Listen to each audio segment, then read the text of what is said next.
You're 17, pumping a manual pallet jack down a Costco aisle, towing a pallet of soda that outweighs a small car. 2 decades later, you're in the cab of a ship-to-shore crane on a West Coast dock, and the union contract pays foremen an average of $306,291.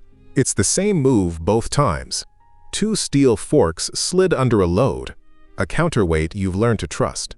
That move pays about $19 an hour at an Amazon warehouse and a foreman's salary at the port. The difference was never the forklift, it's the card in your wallet and the gate you had to clear to get it. This is every level of a forklift operator's career and what it actually costs to climb. If you like breakdowns of how careers actually progress, like and subscribe so you don't miss the next one. Level 1. The pallet jack. You're 16, maybe 17, on the night crew at a grocery store, and the pay is minimum wage. Your feet hurt by hour 3. The tool is a manual pallet jack, a pump handle, 2 steel forks, polyurethane wheels that won't stop fast on a wet floor. You thread the forks into the pallet stringer, pump the handle, and the load floats an inch off the concrete. A loaded pallet of soda can run up to 4,500 pounds. You chock the trailer, set the dock plate, and tow the load down the ramp into aisle 9. You take the ramp too fast once, the pallet shifts, the jackknifes, and a case of cola bursts across the floor while the manager watches. You mop it up, slow down, and set the load soft, and the next 40 pallets come off the truck clean. By the end of the week, the manager knows your name. On a Saturday, you rent a U-Haul for $19.95 a day and move a neighbor's couch for cash. It's the first time a machine multiplies your strength, and the work stops feeling like a chore. You stop fighting the jack and start steering it. Minimum wage. Sore feet. But federal law won't let you near a powered forklift until you're 18 years old, and you've started counting the months. You turn 18, you want off your feet, and the warehouse across town is hiring operators who get to sit down. Level 2. Level 2. The certified operator. You're 18 to 25, and the warehouse pays you to sit down and drive. Glassdoor pegs the average Amazon forklift wage at about $19 an hour. The federal forklift rule, written by O.H. Shue and locked in 1998, says you can't touch the controls until you've been trained and signed off. So before every shift you walk the truck, forks, mast chains, horn, brakes, the data plate. You read the data plate to confirm the load center before you lift anything heavy. The lifts have names now: a Toyota Counterbalance, a Heister, a Crown stand-up, a Yale walkie for the small stuff. You scan each pallet with an RF gun, honk at every blind corner, and load a trailer tight to the nose. You make about $19 an hour. The pallet on your forks is worth $40,000. You clip a rack upright on a fast turn. The steel bends, the bay gets red tagged, and you spend the afternoon restacking it by hand. So you start spotting before you turn, the near misses stop, and the floor supervisor signs your evaluation without a single note. OSHA writes up 2,248 forklift violations in a single year, 6th on its top 10 list, and you've made up your mind not to be one of them. You get a laminated operator card with your name and the date you passed. You stop skipping the pre-shift inspection, even on the days you clock in late.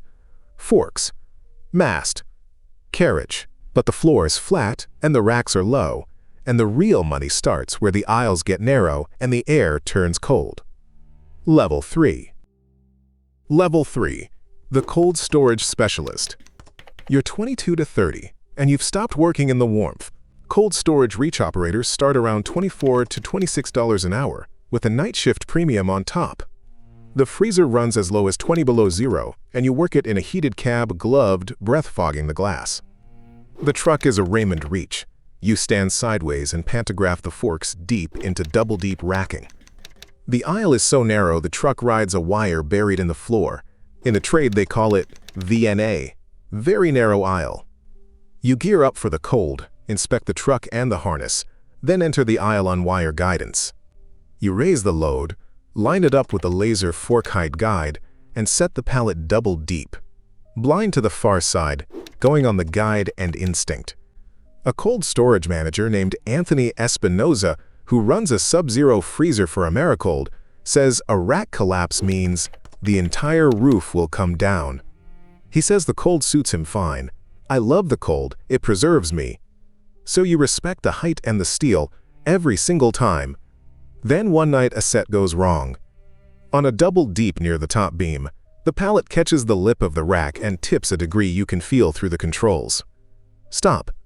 You stop the mast, feather it back a finger's width, and the load settles square. You back out of the aisle, hands steady, and finish the pick list before your break. The shift lead checks your double deeps on the scanner and finds nothing to move. You forget to zip the cold gear right one time. 10 minutes in, and your fingers stop working the toggle, so you never forget again. You stop counting the minutes to your break in the freezer. 20 below. No heater out here. The cold weeds people out, and the ones who stay take a quiet pride in being built for the conditions nobody else will work. But the biggest loads in this trade aren't in a building at all.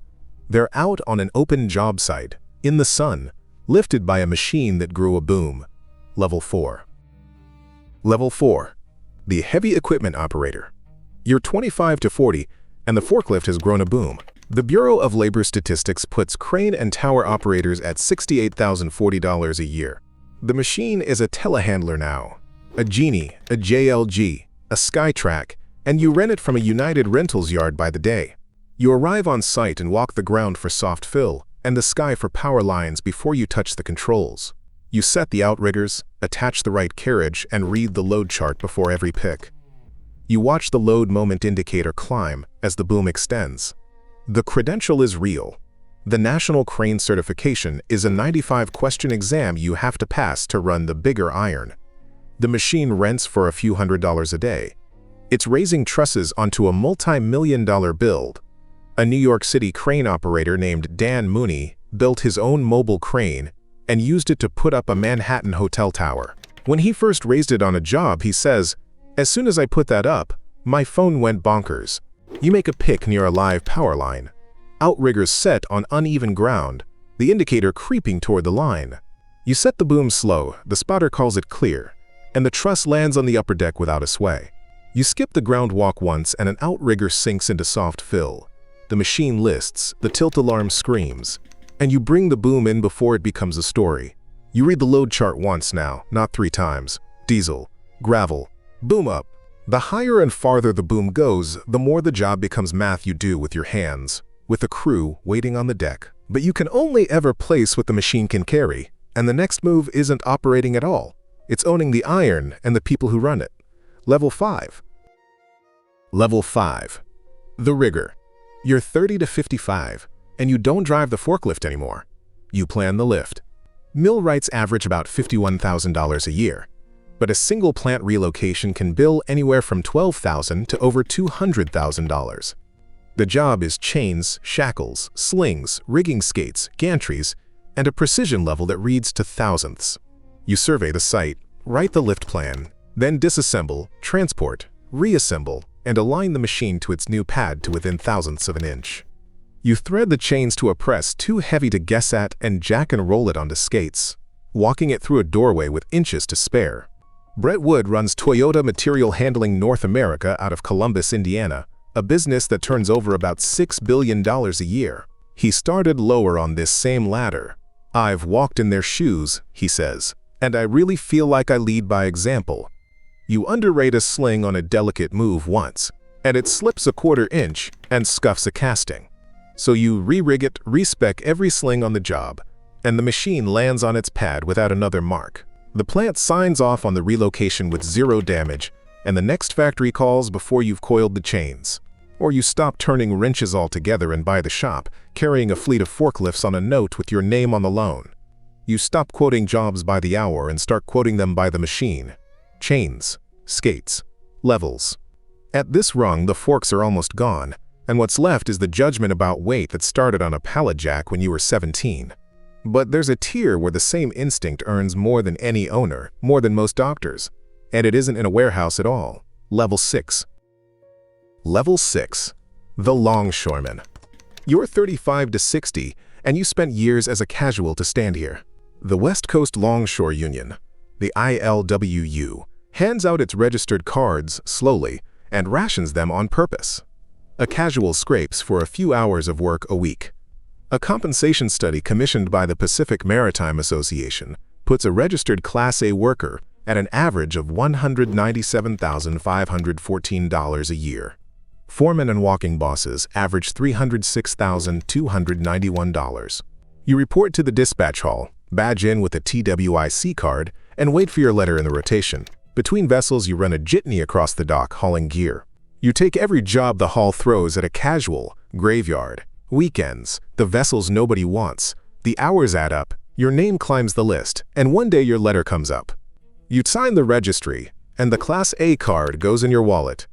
From the cab of a ship-to-shore gantry crane, you lift a loaded container off a ship and land it on a chassis on a painted target the size of a parking space. You spot for the crane as a signalman 1 week and run the cab the next, and the walking boss starts handing you the harder vessels. On the other coast, the same job tops out lower. Johnny Dixon, who heads the Fort Lauderdale chapter of the East Coast Longshore Union, the ILA, says his members top out at $39 an hour. The six-figure ceiling lives on the West Coast, Los Angeles, Long Beach, Oakland, Seattle, and not everywhere the work exists. You stop checking the dispatch forecast the night before. The work finds you now. Salt air, diesel, gulls. The dock pays a forklift instinct like nowhere else on Earth, but only after it makes you prove, for years, that you want it. Which raises the question the whole climb has been circling. Here's the part nobody tells you on the night crew. The forklift never changed. The move you learned at 17, 2 steel forks under a load, a counterweight you trust, is the move you still make at the top. What changed was the card in your wallet, and the gate you had to clear to get it. The same pair of hands earns about $19 an hour at an Amazon warehouse and $197,514 under a union card. The forklift can't tell the difference. Only the institution around it can. The kid on the pallet jack in aisle 9 makes about $19 an hour now, threading 2 steel forks under a pallet of soda, same as you did. He doesn't know yet that the ceiling isn't in the machine. It cost you years in the dispatch hall, waiting for a letter nobody promised would come. You'd wait them again. From the crane cab, you slide a load onto a painted target the size of a parking space. The same move as the soda pallet, scaled up past the point of doing the math. You wake before the alarm now, and the crane is already yours for the shift. The safety record you kept clean since that first red-tagged rack is the reason the walking boss never thinks twice about your name. Down on the floor, a manager is learning a new kid's name on the night crew. The forks are the same forks. The card is different. Your name's on the board for the morning, and the crane is yours.